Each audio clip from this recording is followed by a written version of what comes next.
A Easy Contador atende a todo o Brasil com uma contabilidade moderna, digital e integrada com os seus clientes. Tudo de forma fácil e acessível no orçamento de sua empresa. Entre agora mesmo em easycontador.com.br e simule a sua mensalidade. Agerp Marcas e Patentes, especializada no registro de marcas e patentes há mais de 20 anos, com clientes no Brasil e no exterior. Acesse o site www.agerp.com e solicite atendimento. Tecnofrio Equipamentos Frigoríficos. Tecnologia e qualidade conservando o seu produto. Soluções completas em equipamentos para refrigeração comercial e industrial. Desde 1989, referência no mercado. Acesse tecnofrio.com.br.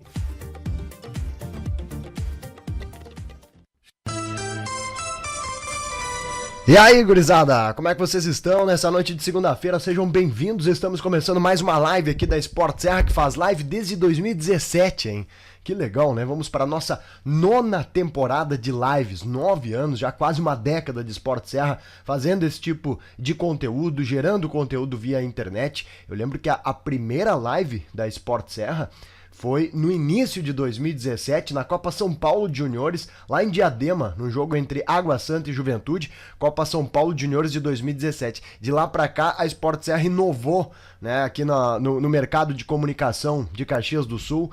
A live de pós-jogo, né, a primeira que foi feita foi Náutico e Juventude, Campeonato Brasileiro de 2017, Série B, lá em Recife, na Arena Pernambuco, primeira live da história da comunicação de Caxias do Sul. Tinha 3 rádios lá, a pessoa ficou olhando o que esses caras estão fazendo, né? E a gente transmitindo lá as entrevistas coletivas, né? Acho que era o Gilmar, o técnico do Juventude, o Flávio Campos era o executivo, a gente filmou os jogadores treinando, né, correndo na volta do campo depois do jogo. Tudo começou aqui pela Sport Serra em termos de lives. E eu quero agradecer a você que está conosco, agradeço aos nossos patrocinadores campeões que permitem a Sport Serra estar mais um ano no ar. Esses patrocinadores que estão aparecendo aqui, ó, no vídeo. Essas marcas são absolutamente confiáveis, são as marcas que eu indico para que você consuma, são marcas que acreditam aqui no esporte de Caxias do Sul, que acreditam no Caxias, que acreditam no Juventude e, obviamente, acreditam aqui no trabalho da Sport Serra. Estamos aqui para analisar a rodada do Gauchão, rodada de semifinais, jogos de ida. A dupla Caju, infelizmente, acabou perdendo. Tem a volta no final de semana, porém, nesse meio de semana, o destaque é inegavelmente para a Copa do Brasil, a milionária Copa do Brasil. 1,5 milhão e pouco, o Juventude ganha para jogar a primeira fase, passando de fase mais 1,7 milhão.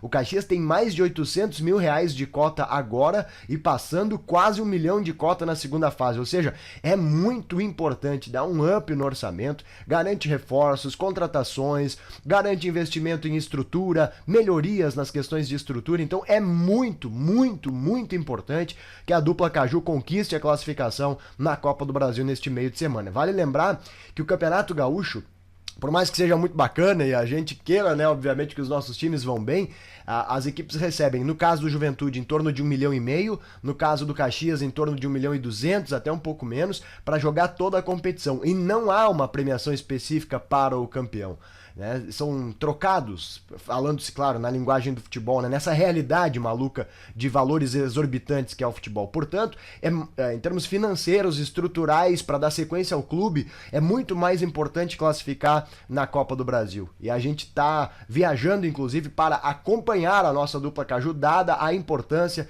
destes jogos do meio de semana. Maringá e Juventude amanhã, 7h30 da noite no estádio Willie Davis, e na quarta-feira, Dourados e Caxias no estádio Douradão, às 4h30 da tarde, pelo horário daqui, 13h30 da tarde, horário do Mato Grosso do Sul.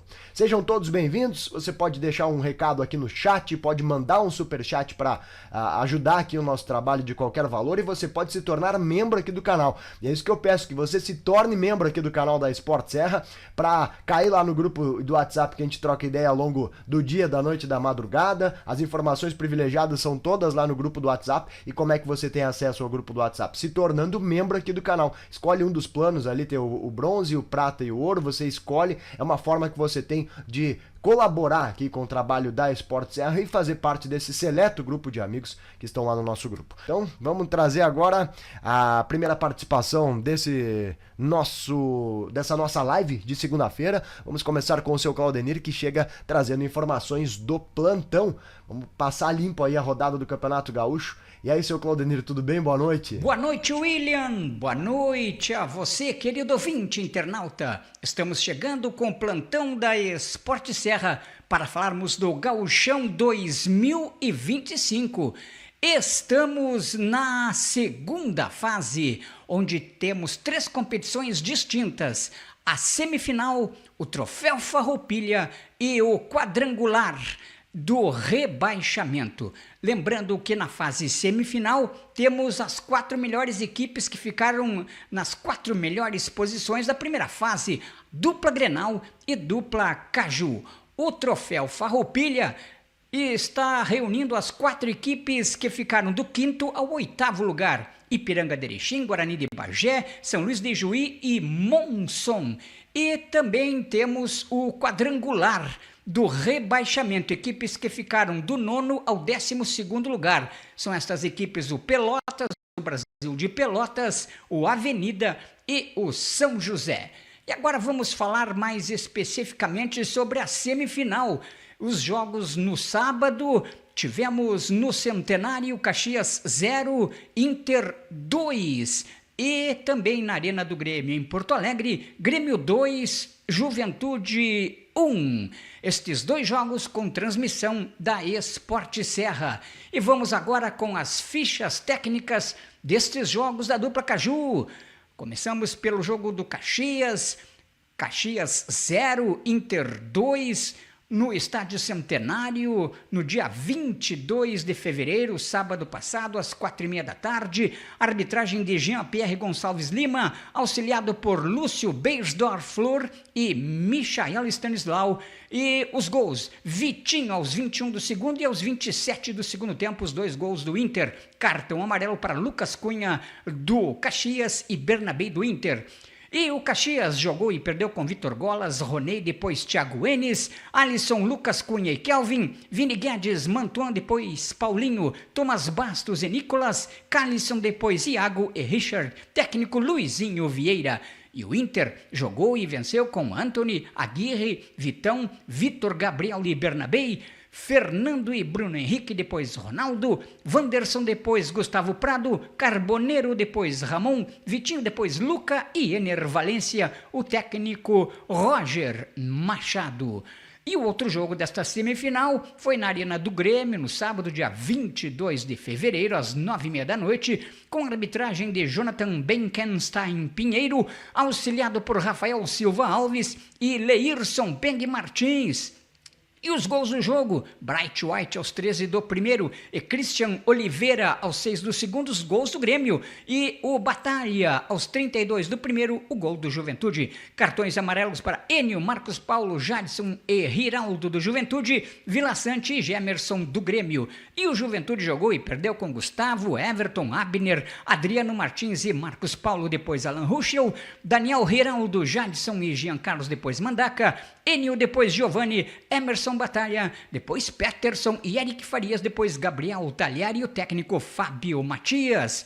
E o Grêmio jogou e venceu com Thiago Volpe, João Pedro, Wagner Leonardo, Gemerson, depois Gustavo Martins e Lucas Esteves, Gustavo Cuejar, depois Camilo Vilaçante e Cristaldo, depois Amuzu, Kiki Oliveira, Monsalve, depois Edenilson e Bright White, o técnico Gustavo Quinteiros. E lembrando que agora os jogos da volta no próximo sábado, dia 1º de março, às 4h30 da tarde, no Alfredo Jaconi, Juventude e Grêmio, e às 9h30 da noite no Beira-Rio, em Porto Alegre, Inter e Caxias. E encerramos com os artilheiros deste campeonato. O Emerson Galego do Ipiranga, principal artilheiro com 7 gols. O vice-artilheiro é o Bright White do Grêmio com 6 gols neste Gauchão 2025. Estas as informações do plantão da Sport Serra. Um grande abraço, William. Um grande abraço a você, querido ouvinte internauta, e até uma próxima. Até, muito obrigado, seu Claudenir, trazendo nessa noite de segunda-feira as informações do plantão. E atenção, hein, gurizada, tá aí na tela pra você a chamada, amanhã, 7h30 da noite, Maringá e Juventude, transmissão aqui da Sport Serra, rodada 1 da Copa do Brasil. O Juventude, jogo único, né? Assim como o Caxias, jogo único, empate leva a decisão para os pênaltis. Esse ano mudou um pouco o regulamento, mudou muito, né? Uma vantagem enorme agora para o time da casa. Antigamente o empate dava classificação para o visitante, agora empate leva a decisão para os pênaltis. E também na quarta-feira, tá aparecendo aí na tela para você, no estádio Douradão, aí tá 16, mas o jogo passou para as 16h30. Quarta-feira, 16h30, Dourados e Caxias, transmissão da Sport Serra. 9 conta com a audiência de vocês aí. Vamos seguir aqui com o nosso programa, vamos trazer os melhores momentos, ou melhor, os gols apenas, né, da vitória do Internacional sobre o Caxias. A gente mostra aí pra você nas imagens de trás do gol. O que acontece, né, minha gente? A equipe do Caxias, infelizmente, não teve um bom segundo tempo defensivo, principalmente do seu lado esquerdo da defesa. O primeiro tempo foi bastante equilibrado. Eu acho que o Caxias teve um mérito, né? O Luizinho Vieira teve um mérito de ser humilde, de baixar a marcação, mudou o jeito do Caxias jogar. O Caxias estava acostumado a marcar alto, a tirar lá em cima. Dessa vez o Luizinho traz o time para marcar um pouco mais resguardado e tem resultado com isso. O Inter criou muito pouco ao longo do primeiro tempo.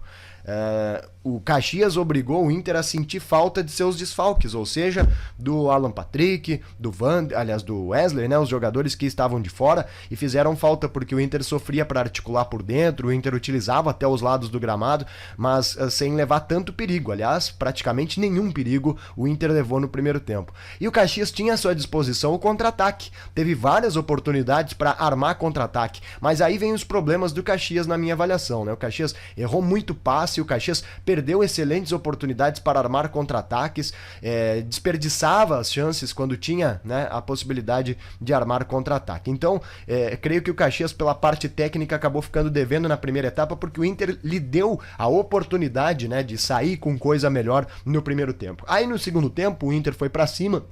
O panorama do jogo, né? O desenho tático era o mesmo, o Inter com mais posse de bola, com seus zagueiros avançados, inclusive expostos, dando ao Caxias a oportunidade do contra-ataque. Aliás, contra-ataque que o Caxias teve no primeiro tempo, que até gerou gol, né? O gol do Richard, claro que ele estava impedido, mas aquele tipo de lance, aquele desenho de lance, com a linha defensiva do Inter absolutamente exposta, ou seja, muito adiantada, dando chance para o Caxias armar contra-ataque em velocidade, esse desenho se manteve no segundo tempo. Mas aí o Inter foi competente, né? Nessas duas jogadas aí do Vitinho, a equipe do Internacional soube tirar vantagem, né, do lado esquerdo da defesa do Caxias.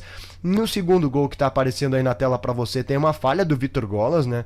O Vitor Golas tentou adivinhar um cruzamento e no que ele se joga para frente acaba dando todo o lado do gol, né, para que o Vitinho conclua. É uma falha do goleiro, é um erro técnico, né, do goleiro Vitor Golas, e acaba gerando o segundo gol do Internacional. O placar do segundo tempo reflete a diferença técnica de qualidade, né? O Internacional individualmente tem uma qualidade um pouco melhor que a do Caxias, e isso acabou fazendo a diferença. O próprio Luizinho, depois a gente vai ouvir a avaliação dele, fala sobre essa diferença de qualidade. É claro que fica difícil por vários motivos. Primeiro porque o jogo é no Beira-Rio, né? E o Inter jogando no gramado melhor do Beira-Rio, que ele tá acostumado, costuma ser mais forte, costuma ir pra cima dos seus adversários. Segundo, porque o Caxias vai estar cansado, né? O Caxias tá viajando daqui a pouquinho, tá saindo de Caxias do Sul rumo ao interior do Mato Grosso do Sul, uma viagem longa, uma viagem desgastante, enquanto que a equipe do Inter vai passar a semana só treinando em Porto Alegre. Sem falar do jogo, às 3h30 da tarde, horário local, imagina o calorão que vai estar lá no Mato Grosso do Sul,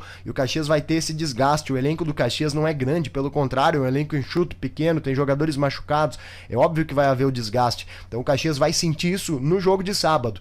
E o pior de tudo é a questão da diferença do placar, né? 2-0 é uma diferença diferença grande, não basta o Caxias ganhar por 1 gol de diferença, tem que ganhar por 2 para levar para os pênaltis. Para se classificar, teria que fazer 3-0 no Inter, é um negócio praticamente impossível, né? Agora, o Caxias vai jogar pela honra no sábado, né? Vai competir, vai tentar vencer o jogo, ainda que seja por 1 gol de diferença. Ficou difícil, né? É inegável que o Inter deu um passo enorme no Estádio Centenário para eliminar o Caxias. Vamos ouvir o Regis Daneluz, nosso comentarista, o Regis, analista por parte do Caxias. Ele está chegando para falar o que ele achou a respeito desse jogo. Tudo bem, Regis? Boa noite, Opa. Boa noite a você. Espera aí que entrou o seu Claudenir aqui. Deixa eu só tirar o seu Claudenir de novo e a gente já ouve o Regis analisando o jogo. Agora sim, vai lá, Regis, tudo bem? Olá, William, amigo da Sport Serra. Chegando aqui para trazer o meu comentário, a minha opinião a respeito do jogo de ida da semifinal do Campeonato Gaúcho, a derrota do Caxias para o Inter 2-0 no Centenário. Um jogo que por si só já é difícil, adversário de Série A contra um time que está na Série C, questão do investimento, né, que acaba sempre pesando. Mas o Caxias conseguiu fazer até um bom jogo diante do Inter, né, um jogo de maior equilíbrio, não foi aquele Caxias ofensivo. O técnico Luizinho conseguiu organizar a equipe de uma forma melhor e isso possibilitou ao Caxias se defender de forma melhor. Porém, nos momentos que o Caxias buscou o ataque, acabou saindo os gols do Inter, né, deixando espaços para o Inter atacar. Algumas peças interessantes, gostei do Mantuan nesse jogo, né? Me parece que um jogador que tende a ganhar titularidade, não sei se junto ao Pedro Cuiabá ou junto ao Vini Guedes, eis a questão, né? Mas é um bom sinal, né? Esse jogador também se destacando e proporcionando ao Luizinho uma dúvida também aí para o meio de campo. Os atacantes ainda devendo, né? O Caxias ainda com poucos jogadores no ataque para mudar, mas 2-0 foi um resultado que, apesar do que aconteceu no jogo, né, que foi o Inter poucas chances, o Caxias poucas chances, foi um jogo mais truncado, mais fechado, de mais marcação, né, o 2-0 aí acabou ficando até um pouco mais do que o esperado, mas pesou a qualidade do Inter, né, isso a gente não tem dúvida, né, na questão comparativa aí dos times. Bom, e agora vem um jogo que aí sim é o foco do Caxias, que é na quarta-feira contra o Dourados, que a obrigação toda do Caxias de passar, o Caxias precisa passar para conseguir uma verba e reforçar seu time para o Campeonato Brasileiro da Série C. Então, esse sim é um confronto importante. O Caxias, o próprio Luizinho comentou em coletiva que tem jogadores que devem voltar para esse confronto, e esse sim é o jogo mais importante do ano, eu diria, por enquanto, para o Caxias. Depois, no sábado, vai ter esse jogo contra o Inter, lá em Porto Alegre, para tentar reverter. Claro que ficou muito difícil, né? Uma vantagem de 2-0 acaba atrapalhando um pouco. O Caxias, acredito que tem que ir para lá pensando em primeiro fechar a casa também, né, de novo, não ir tão exposto, porque pode correr o risco de tomar uma goleada, né, por mais que esteja atrás no placar. O Caxias jogando da forma como jogou no Centenário, vejo que tem mais possibilidades aí de tentar buscar alguma coisa lá no estádio Beira-Rio. E contra o Dourados, aí sim, força máxima, tudo que tem de melhor, foco, concentração, jogo num calor, né, 3 horas da tarde, mas o Caxias precisa dar um jeito de sair de lá classificado e com a grana no bolso, para depois, na segunda fase, dentro do estádio Centenário, tentar fazer um bom jogo e também avançar. Era isso, grande abraço.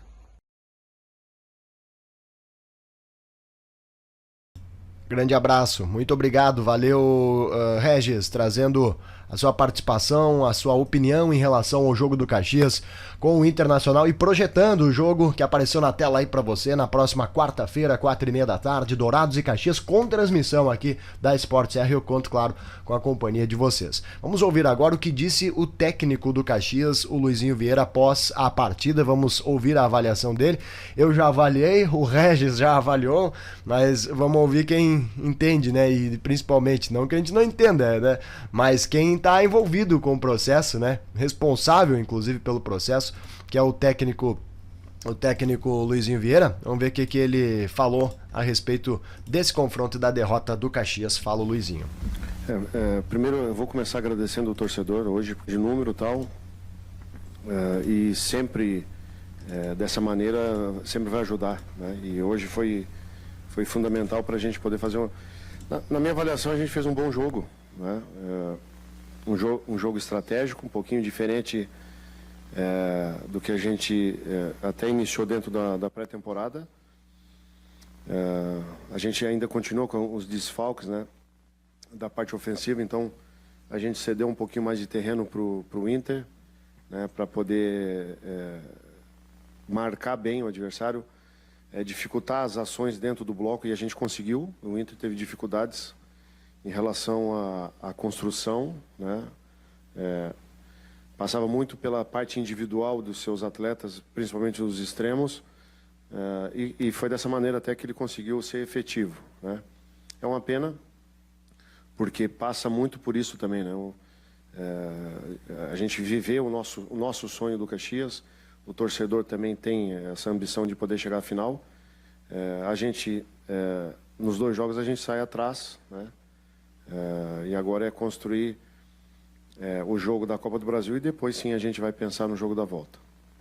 Luizinho, nessa proposta diferente, o Caxias controlou bem o Inter a maior parte do tempo, e o gol do Inter sai no momento em que o Caxias começou a ganhar campo, né? Era o melhor momento do Caxias no jogo. Daqui a pouco faltou um pouquinho, e eu tenho que usar a palavra até de qualidade, assim, de refino, tomada de decisão, porque o Inter dava espaços no primeiro tempo e às vezes os zagueiros, a linha do Inter estava lá no ataque e daqui a pouco o Caxias errava passe, não conseguia concretizar o contra-ataque.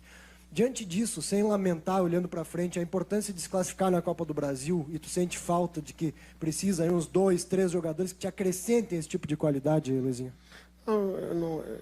Eu acho que foi um jogo equilibrado, tá certo? E se definiu em situações individuais, né?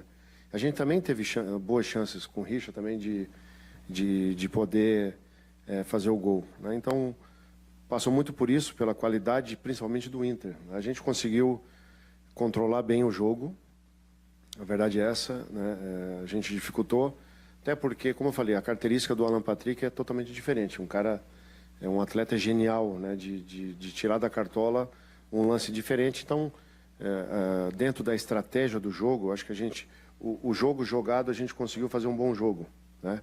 Neutralizar as jogadas. Agora, passou pela qualidade, né? Principalmente do Vitinho, que construiu bem as jogadas pelo lado direito, e a gente acabou sendo derrotado em cima disso, mais da qualidade do Vitinho, né? Agora, dentro da nossa sequência, dentro do nosso planejamento, de repente, as dificuldades que a gente se encontrou, né? De ter um pouco mais de opções na frente, que passa pelos atacantes, né? Hoje, de manhã, eu vim aqui no treinamento para os não relacionados, participei até junto com os atletas, literalmente, porque a gente ganha a volta do Gabriel, ganha a volta do Helder para o próximo jogo, e aí sim a gente tem um equilíbrio, né, das ações. Hoje eu consegui olhar para o banco e ter o Iago ainda, né? É uma pena que o resultado era até de revés. A gente projetou uma situação um pouquinho diferente para a entrada dele. Agora, um jogo fundamental para a história do clube, um jogo muito importante da parte financeira, justamente para a gente poder se reforçar, né? Ganhar mais opções. A gente está atento, está discutindo a questão de alguns atletas que a gente possa trazer para acrescentar a qualidade também. Enfim, a gente vai trabalhar para poder fazer um bom jogo, né? Um jogo competitivo, e voltar para Caxias com a classificação para a segunda fase. Até nesse ponto que você abordou agora, Luizinho, das opções, né? A gente sabe que você sofreu muito na primeira fase, exatamente com esse problema de falta de opções no banco. E agora tem também essa questão do Helder podendo voltar. Ele volta em condições já de jogar os 90 minutos, começar como titular? Como é que você projeta esse retorno dele? Geralmente é difícil, né? Ele já vem trabalhando, mas uma lesão muscular, ela te quebra um pouco o ritmo, né? Então, depende muito do jogo, né? Depende muito da leitura do jogo, se o jogo passar muito pelo setor ofensivo, do desempenho do adversário. Então, essa é uma pergunta difícil de responder, se ele vai conseguir se manter ao longo dos 90 minutos. Agora, a gente vai jogar às 15 horas, no horário de lá, né? Então, enfim, a gente tem que ser estratégico, né? O jogo pode terminar empate, como vários jogos aconteceram. Se eu não me engano, na primeira rodada dos 10 jogos, não lembro se foi na quarta, acho que foi na quarta-feira, 5 acabaram nas penalidades. Então a gente também tem que pensar nisso, né? Montar uma boa estratégia, né? Literalmente também para poder se manter competitivo, se manter ofensivo, né? E também pensar na questão dos pênaltis. Enfim, a gente, de hoje em diante, eu vou esquecer um pouquinho o Inter, vou me concentrar literalmente nesse jogo da Copa do Brasil, que é, como eu falei, fundamental para a sequência. Uma rápida entrevista, né? Um trecho, é isso que eu queria dizer, um trecho da entrevista do Luizinho Vieira, técnico do Caxias, falando a respeito do jogo contra o Inter e projetando então o jogo de quarta-feira. Esse jogo era para ser às 4, né? Como eu falei anteriormente, mas passou para as 4:30 da tarde no estádio Douradão, lá em Dourados, no interior do Mato Grosso do Sul. Teremos o jogo entre Dourados e Caxias. É isso, gurizada. Sobre o Caxias, são essas situações que envolvem, né, o time Grená. Um elenco pequeno, um elenco enxuto, investimento menor em relação a Inter, Grêmio e Juventude. E esse calendário que ficou apertado, mas que é muito importante para o Caxias, né? O Caxias precisa da vitória. Depois do Luizinho, falou o José Caetano Setti lá na sala de imprensa. E eu perguntei a ele, né, se a classificação representa reforços, né, se é sinônimo de reforços. Ele disse que sim, que o Caxias está nesta dependência, ou seja, se passar de fase, o Caxias vai contratar reforços. Se passar de fase, o Caxias vai qualificar o seu elenco em qualidade e em quantidade. Então, está dada a importância da classificação nesse jogo de quarta-feira. Vamos falar agora a respeito do Juventude. Deixa eu colocar aqui para vocês os gols do jogo do Juventude contra o Grêmio. Eu acho que Juventude foi bem equilibrado, embora o Juventude tenha tido essa dificuldade extrema aí do lado esquerdo da defesa, né, gente? Aliás, esse é um problema recorrente, né? O Juventude sofre do lado esquerdo. Acho que ficou claro que o Juventude descobriu um grande zagueiro, que é o Marcos Paulo, mas que ele tem dificuldade como lateral esquerdo, né? Ele leva uma meia-lua do João Pedro, desconcertante no primeiro gol. Aí vem o cruzamento, e aí a qualidade do Bright White, que é o vice-artilheiro do Campeonato Gaúcho, chutando de primeira, fazendo um golaço, abrindo o placar. O jogo até estava equilibrado, inclusive o Juventude tinha mais posse de bola, né? O Juventude tinha mais posse de bola nesse momento do gol. Por incrível que pareça, na hora que o Juventude mais teve dificuldades no primeiro tempo, veio o gol, né? A belíssima jogada do Enio, né, na ponta esquerda, assistência do Jean Carlos pro lado, e aí a conclusão do Emerson Batalha, que foi premiado pela coragem. O Batalha tem tentado esse gol já há algumas rodadas, fez o gol contra o Grêmio 2 vezes, né? Fez o gol contra o Grêmio no Jacone, fez gol contra o Grêmio na Arena. O Emerson Batalha é um jogador muito importante, bom atacante, tem aprendido a concluir a gol, sabe? Dribla pra fora, dribla pra dentro, tem recursos assim como o Enio. Mas não foram bem no segundo tempo, nem o Enio nem o Batalha. Aliás, no segundo tempo, praticamente ninguém do Juventude jogou bem, né? Inclusive o Juventude se expôs, deu contra-ataque pro Grêmio. Esse gol que a gente tá vendo aí do Christian Oliveira, ele surge a partir de um contra-ataque, em que a linha de defesa do Juventude é pega correndo para trás, então ficou fácil, né, para o Grêmio. E claro, teve a competência do Amuzu, que entrou em velocidade na ponta esquerda nas costas do Abner, entre o lateral direito Everton e o Abner, para fazer a jogada, o cruzamento e o gol do Christian Oliveira. O segundo tempo do Juventude deixou bastante a desejar, né? Muitos erros de passe, o Juventude tem problema na sua articulação, na sua transição defensiva, né? A saída com o Daniel Giraldo, ela se torna muito simples porque tem uma distância muito grande, e isso o Fábio Matias ainda não conseguiu corrigir, a distância que tem entre o Giraldo e os meias. Ficou o Jean Carlos muito aberto pela esquerda, o Jadson também teve essa dificuldade, tanto que ele perde a bola 2 vezes ali na reta final. Por sorte, né, foi dado falta naquele que seria o terceiro gol do Grêmio, mas o início da jogada, ou a causa daquela falta, é justamente o Juventude se atrapalhando na saída, porque tem poucas opções para fazer essa primeira transição, né? Para sair da defesa e ir para o ataque. E esse é um problema que o Juventude tem praticamente desde o início do campeonato. E repito que o Fábio Matias ainda não conseguiu encontrar uma solução mais qualificada para essa saída. O resultado disso é que os times que marcam alto com competência, como o Grêmio marcou, acabam roubando a bola e acabam pegando muitas vezes o Juventude literalmente de calças curtas, com a sua linha muito ofensiva, e o Juventude acaba dando contra-ataques pelo fato de ter essa dificuldade na sua saída, principalmente articulada por dentro.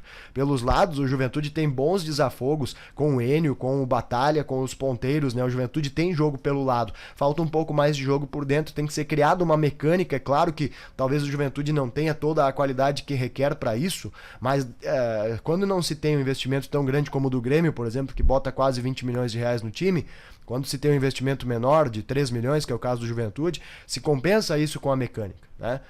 Falando, por exemplo, do Caxias, que tem um investimento ainda menor, de 500 ou 600 mil, é ainda mais difícil, porque aí tu vai depender de uma qualidade mínima. O Juventude tem essa qualidade mínima, então para jogar esses jogos de Série A, inclusive que se avizinham aí, o Juventude vai ter que ter uma mecânica de jogo um pouco mais qualificada, sobretudo nessa saída de trás.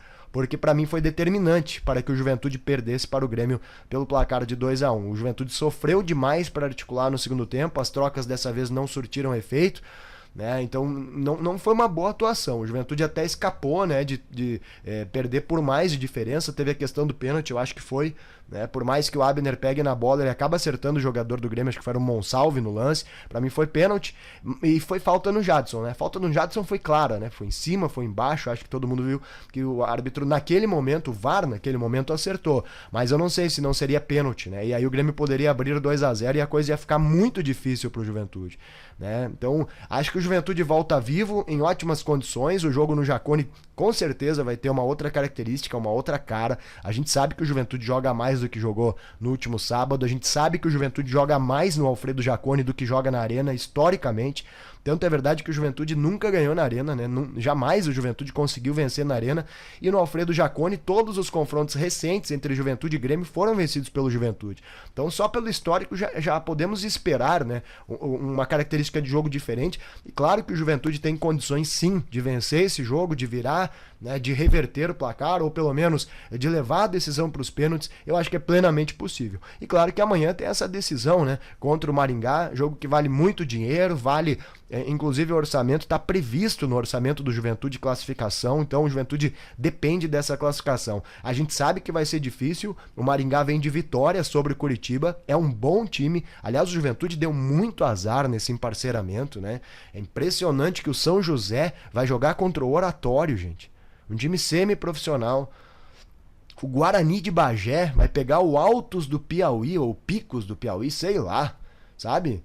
E aí o Juventude cai na mão do Maringá, que é o time forte, né? Que tem investimento, é SAF, uma cidade grande, um estádio enorme, tem público, vai uma galera lá assistir os jogos do Maringá. Eu não entendo esses critérios da Confederação Brasileira de Futebol. Qual é a vantagem que o Juventude tem por ser o 17º colocado no ranking? O Juventude é top 20 do campeonato do futebol brasileiro e vai pegar um adversário muito mais difícil do que o que o São José pegou, um adversário muito mais difícil do que o Guarani de Bagé pegou. Não tem a menor explicação. Difícil mais até do que o Caxias pegou, que é o Dourados, né? Não há uma explicação lógica para esse critério de colocar, né, os times de melhor ranqueamento contra equipes fortes. O Maringá é um time forte. O Maringá é melhor do que os times do interior aqui do Rio Grande do Sul. É melhor do que o Ipiranga, sabe? O Maringá é melhor do que o São Luís. O Juventude vai ter dificuldades, né?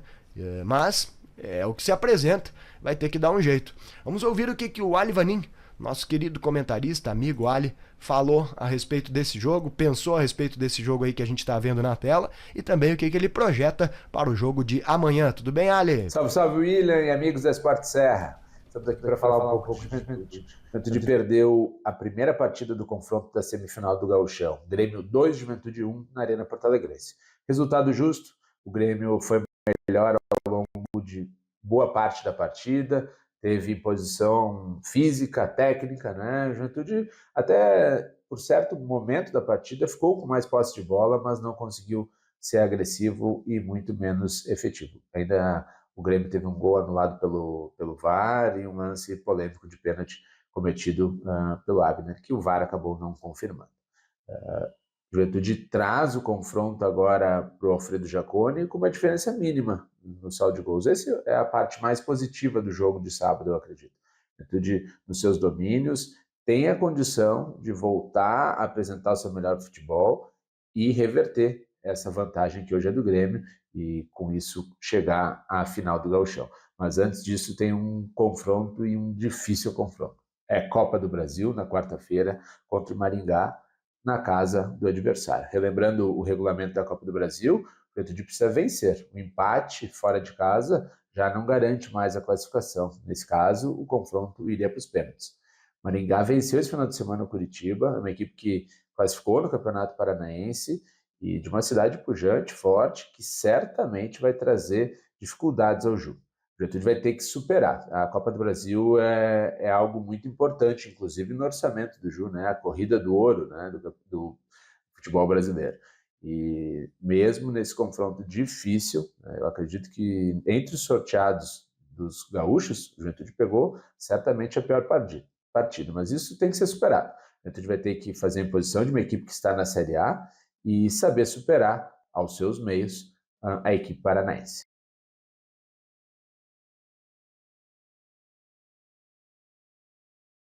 Perfeitamente, muito obrigado, Ali. Valeu, Ali Vanin. Vai ter que dar um jeito, né? Juventude de superar essas dificuldades contra o Maringá forte, né? Como eu falei anteriormente, que vai trazer dificuldades para esse jogo do Juventude e ter que jogar mais do que jogou contra o Grêmio, né? O Juventude precisa evoluir em relação a essa saída de bola, precisa evoluir em relação à marcação do seu lado esquerdo. O Juventude tem muitas coisas positivas, né? Eu acho os ponteiros do Juventude excelentes jogadores. Individualmente, eles têm vantagem individual, eles têm drible pro lado, eles têm drible para dentro. Gosto do Enio, do Batalha, acho que são bons jogadores. O Mandaca, né, um jogador que acrescenta intensidade pro meio de campo do Juventude. Agora o Juventude precisa corrigir a sua saída de trás, né? E não é culpa só do Giraldo, repito, tem um buraco entre o Giraldo e os meias do Juventude que forçam um jogo lateralizado que acaba ficando bem mais fácil de marcar. E fica muito dependente também da velocidade, da individualidade, dos ganhos individuais de duelo dos ponteiros. Acho que essa é uma evolução constante que o Juventude precisa ter, e o Fábio Matias já teve tempo para trabalhar em relação a isso. E claro, tem essa questão física que preocupa um pouquinho, né? O Juventude faz esse jogo desgastante na terça-feira e o Grêmio passa a semana treinando. É claro que isso é relativo, né? Porque o Grêmio também teve uma viagem desgastante na semana passada para Roraima e não sentiu isso em campo. Pelo contrário, o Grêmio, como o Ali disse, foi melhor do que o Juventude, sobretudo no segundo tempo, quando teoricamente, fisicamente, né, poderia sentir a viagem. Então, se o time estiver bem preparado, e eu acho que está, porque o Schinnali é um profissional muito competente, o Juventude não vai sentir esse desgaste físico. A dificuldade vai ser mesmo técnica, vai ser mesmo tática, e o Juventude precisa encontrar algumas soluções ao lado do seu torcedor, que facilita bastante, né? Acho que a presença da Papada é muito importante no jogo de sábado, 4h30, justamente para dar ao Juventude esse gás extra para que possa superar essas eventuais dificuldades que apresenta. Vamos ouvir a avaliação do técnico do Juventude, o Fábio Matias. Ele vai falar a respeito do jogo, né? A sua avaliação em relação à partida. O Fábio Matias falou logo após o jogo. Vamos ouvi-lo na sua avaliação. O cenário inicial do jogo era natural que o Grêmio tivesse uma pressão em cima da nossa equipe, conseguimos controlar. Inicialmente, a vantagem do gol, após ali tivemos alguns movimentos bons e terminamos o primeiro tempo, na nossa concepção, bem. Na volta do segundo tempo, estávamos ali estabilizados, tivemos uma infelicidade no lance de um controle nosso de bola, e nós estávamos com a bola controlada e tomamos o segundo gol, e isso tecnicamente para nós foi ruim. Isso gerou um pouco de impaciência nossa para jogar, e era um jogo que a gente precisava muito da proposição dos zagueiros, e até aquele momento nossos zagueiros também baixaram um pouco a guarda, pelo modelo, pela ideia que foi proposto o jogo. Então basicamente isso, né, em relação à questão do jogo em si.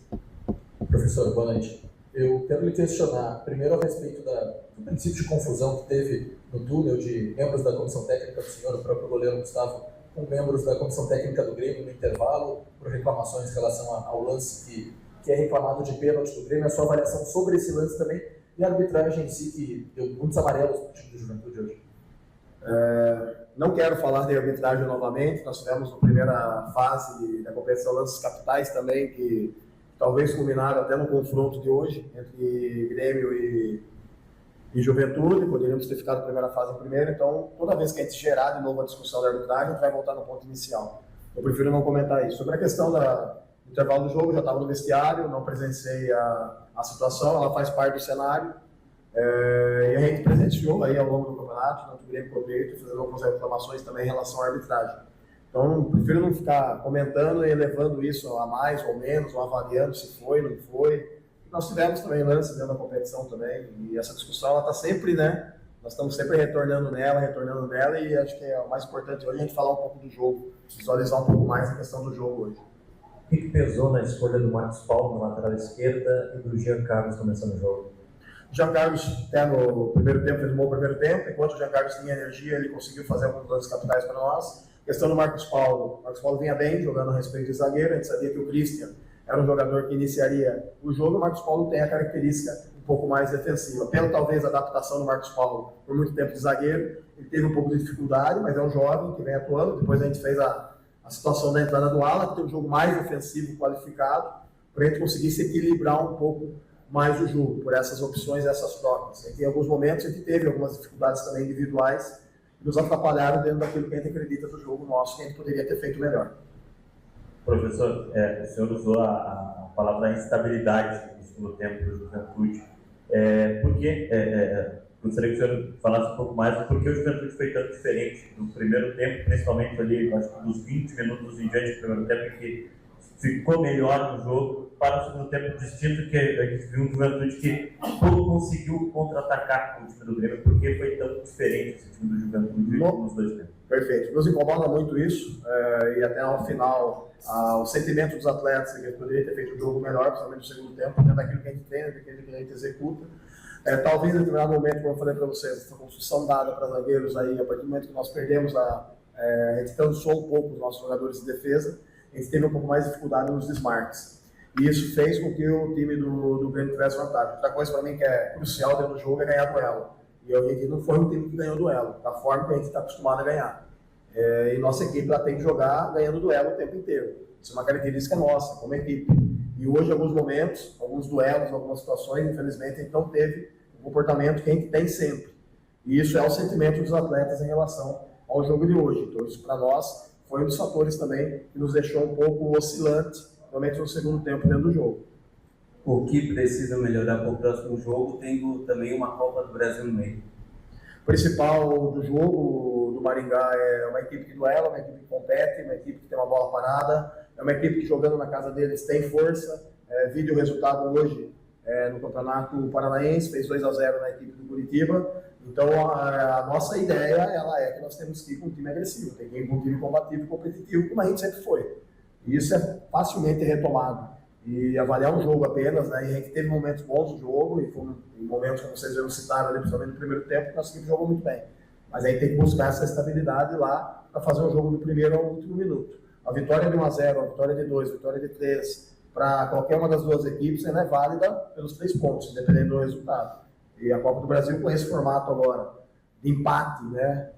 E penalidade, sem vantagem também, ela gera também essa situação de você ter que ir jogar realmente buscando um resultado positivo, que é o que a gente sempre faz.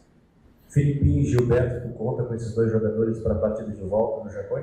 Temos que aguardar. O Felipinho teve uma situação ali de parte médica, o Gilberto está no processo ainda final de transição, e ao mesmo tempo a gente tem que balizar o quanto é importante você ter o cara já agora, sem ritmo, ou a gente segurar às vezes um pouco mais. Como são jogos decisivos, a gente não quer segurar, mas o filtro muito grande nosso é em relação a essa questão da performance, enquanto o atleta está pronto para poder ter. Então a gente não consegue ainda mensurar isso. A gente já está em fase de processo final, o Gilberto, de transição. O Felipinho é uma situação um pouquinho mais delicada, que a gente tem que ainda aguardar ainda para ver se durante essa semana ele tem uma recuperação um pouco mais rápida. Professor, quero voltar nessa questão da Copa do Brasil no calendário. Sabe do valor da premiação também, que é importante, né? O jogo é na terça-feira. Sábado a decisão, né, em Caxias para definir a vaga na final do Gauchão. A sua ideia é manter a força máxima também para o jogo da Copa do Brasil. Daqui a pouco pode estudar, mexer um pouco no time, rodar um pouco a equipe, pensando também na final, no jogo da semifinal de sábado. O time nosso não tem como você, e a gente bate muito nisso, é um momento que você não tem que pensar mais em poupar. A gente teve a situação do retorno do Adriano, estava um tempo parado, tanto que nós seguramos uma troca, e eu tive que segurar uma troca até no final ali do jogo por conta dele, que é um atleta que está voltando também de uma situação de lesão, mas aí a gente manteve até o final. Então, assim, a gente vai manter o que tiver de melhor, a gente vai colocar o que tiver de melhor dentro das condições nossas de preparação, para a gente consiga um resultado positivo, sabendo da importância da Copa do Brasil e depois também do jogo de sábado contra a equipe do Grêmio na volta. Professor, até voltando no jogo de hoje em si, queria que tu falasse a respeito da estratégia que tu pensou para essa partida, principalmente no sentido de fragilidades e virtudes do time do Grêmio. Como tu avalia isso? Quais os pontos que tu tentou, através da tua estratégia, atacar, principalmente nas fragilidades da equipe do Grêmio? Entendemos que o Grêmio é um time que joga por corredor e joga muita bola em profundidade, na zona dos dois zagueiros. A gente conseguiu, teoricamente, controlar isso. Se você analisar os 2 gols que nós tomamos, foram situações de controle nosso de bola. Então, nós estávamos com a bola e tivemos a perda da bola. E isso sempre é uma luta que a gente tem sempre para colocar os atletas, que quando você perde a bola da fase 2 para 3 de construção, normalmente você pega o seu time em amplitude. E basicamente foi isso que aconteceu nos 2 gols. Lógico que teve uma outra situação, mas as outras situações não geraram tanto problema para nós. O grande problema nosso foi essa perda da bola na determinada zona. E a gente sabe que o Grêmio qualificou, o Grêmio teve contratações boas, teve contratações eficientes também, dentro do processo de scout dele, e nós sabíamos que o jogo aqui ia ser difícil. Nós viemos aqui entendendo que jogar contra o Grêmio teria facilidade. Não tem, o Grêmio é um time qualificado, um time bem treinado, um time que tem jogadores e talvez tenha investimento 4, 5 vezes maior que o nosso. Então a obrigação também do Grêmio hoje era ganhar o jogo. A nossa obrigação é tentar igualar e jogar igual. Agora na nossa casa, teoricamente, a obrigação é nossa de ganhar, porque a nossa casa e o resultado nosso para nós lá é importante para seguir em frente. Muito bem, um trecho da entrevista coletiva do técnico do Juventude, o Fábio Matias, falando em obrigação, né? Eu não diria obrigação, mas é claro que a situação se torna teoricamente mais favorável para o Juventude jogando em casa. A gente já falou sobre isso. Agora, muito condicionamento por parte da arbitragem, né? A choradeira, o grito que começa com os colegas de Porto Alegre e é depois também levado pelos dirigentes do Grêmio, é muito desproporcional, né? Tu imagina se eles fizessem essa mesma choradeira, esse mesmo grito, esse mesmo condicionamento em todas as vezes em que a dupla Grenal foi beneficiada, inclusive na final do Campeonato Gaúcho ano passado, quando o Juventude vencia o jogo por 1-0 na Arena, o Gilberto foi derrubado, né, um carrinho, foi atingido uma canelada, né, do goleiro Kaique, o Kaique chega atrasado, o Gilberto antecipa a bola e o Kaique acerta o tornozelo do Gilberto, pênalti claríssimo que não foi dado para o Juventude. Aí não houve choro nem ranger de dentes. E nem na final do Gauchão de 2023, em que o Luis Soares se atira na área e o VAR inventa um pênalti para o Grêmio quando o jogo estava empatado entre Grêmio e Caxias na Arena. Ou seja, nas decisões que beneficiam, né, a dupla Grenal e que são históricas e que a gente já citou inclusive na coletiva lá para o Rondinelli, né, 2004, Glória e Inter, 2005, 15 de Campo Bom e Internacional, 2007, né, os 8 de acréscimo, 2013, o título dado ao Inter pelo Márcio Chagas a partir de um erro gravíssimo, né, inventando uma falta anulando o gol do Juventude na decisão no Estádio Centenário, 2023, 2024, poderia citar outros, né.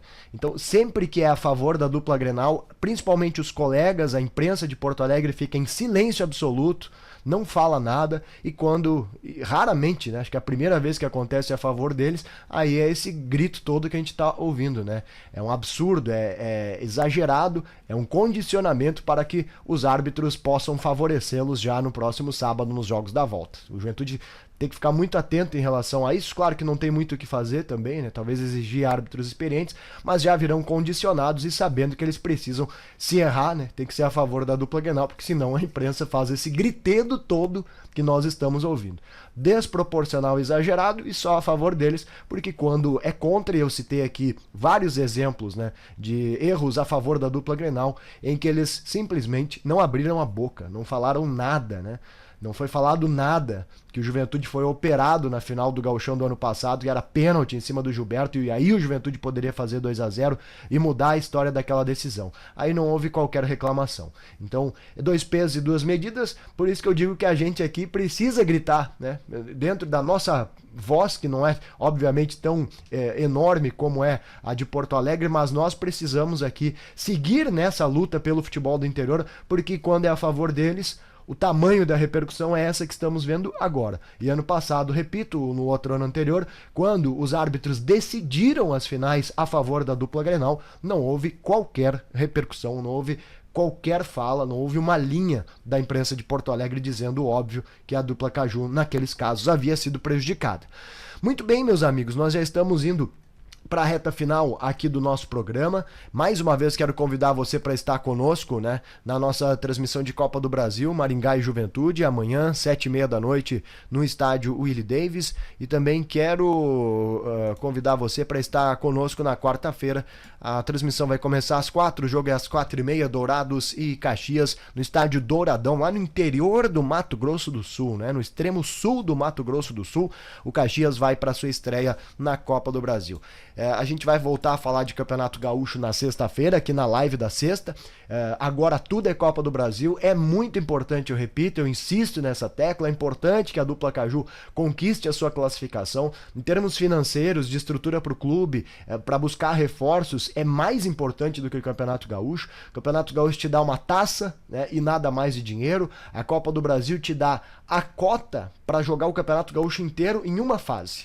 Se tu passar para a terceira, bom, aí tu já supera o Campeonato Gaúcho em 3 vezes em relação a cotas, né? E na medida em que for avançando, então, vai ficando cada vez maior a cota para disputar a Copa do Brasil. Ou seja, é muito importante, garante, repito, reforços, garante estrutura, garante evolução de clube, garante respeito, ranking nacional, enfim, uma série de benefícios. Essa Copa do Brasil, ela é gigantesca, sobretudo para o Caxias, que precisa de dinheiro para contratar jogador. Não que o Juventude não precise, pelo contrário, o Juventude também precisa, inclusive está lá no orçamento do Juventude, aquele aprovado pelo Conselho no final do ano passado, a necessidade de se classificar pelo menos até a terceira fase. Então é muito importante que a dupla Caju avance. Lembrando que empate leva a decisão direto para os pênaltis e na segunda fase, em caso de classificação, a dupla Caju já sabe que joga em casa. Isso foi sorteado, né, junto com o primeiro confronto. O Caxias passando vai pegar o Águia de Marabá ou então o Fluminense, é muito provável que seja o Fluminense, no Estádio Centenário, e o Juventude passando pega o vencedor do América de Natal, né, contra o Tocantinópolis, se eu não estou enganado.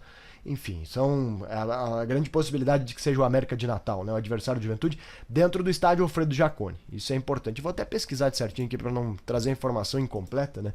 Quem são os possíveis adversários da dupla Caju na próxima fase. O certo é que os jogos são em Caxias do Sul, e isso, repito, já foi sorteado. Então, teoricamente, né, e a regra é a mesma da primeira fase, o empate leva a decisão para os pênaltis, teoricamente, principalmente no caso do Juventude, né, é mais fácil a segunda fase do que a primeira. No caso do Caxias, se pegar o Fluminense, obviamente fica mais difícil, né?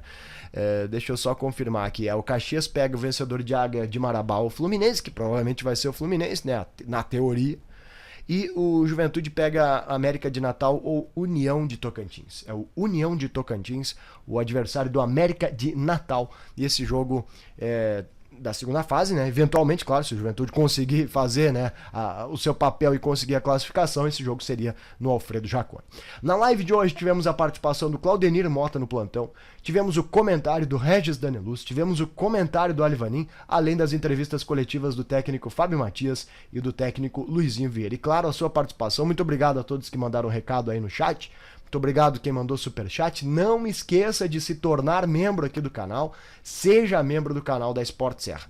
Se você quer aprender a narrar futebol, né?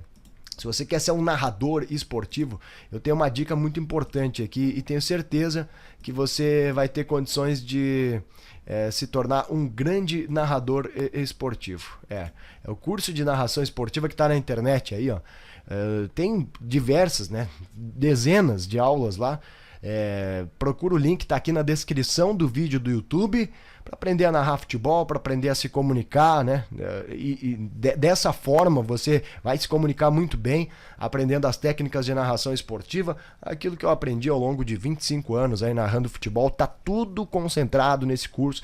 E também a gente ensina a criar um canal no YouTube, a ganhar dinheiro no YouTube, transmitindo futebol, mais ou menos como a Sport Serra faz aqui. Tá tudo no link que tá aqui na descrição deste vídeo. Outra coisa que eu quero alertar é que hoje nós nós temos o programa Linha do Tempo, com o seu Claudenir Mota. Meus amigos, a partir das 8 horas da noite. Linha do Tempo é um programa que já está há 9 anos no ar na Sport Serra. É um programa muito bacana, o seu Claudenir Mota faz com muito carinho. O Linha do Tempo começa às 8. Você pode ouvir no sportserra.com, no radios.com.br ou no aplicativo Radiosnet, tá bom? sportserra.com, radios.com.br, aí tu digita na busca lá Sport Serra, ou pode baixar no teu celular o aplicativo Radiosnet, e aí só digitar Sport Serra lá na busca, você vai ouvir 24 horas a Web Rádio Sport Serra, e das 8 até as 9, o programa Linha do Tempo, com o seu Claudenir Mota, que já vem na sequência com o melhor da música dos anos 70, 80 e 90. É uma beleza o programa, é agradável de ouvir. Então acompanhe o Linha do Tempo a partir de agora. Meus amigos, muito obrigado. Estamos encerrando esta edição da nossa live. Faltam 5 minutos para as 8 horas da noite da segunda-feira. Uma excelente semana. Mais uma vez eu convido para que você esteja conosco amanhã às 7h30 na transmissão de Maringá e Juventude, e também na quarta-feira às 4h30 da tarde na transmissão de Dourados e Caxias. Muito obrigado, boa semana. Web Rádio Sport Serra, nossa missão é divulgar as suas conquistas, e Portal Leovê aconteceu, tá no Leovê. Boa semana, gente, valeu.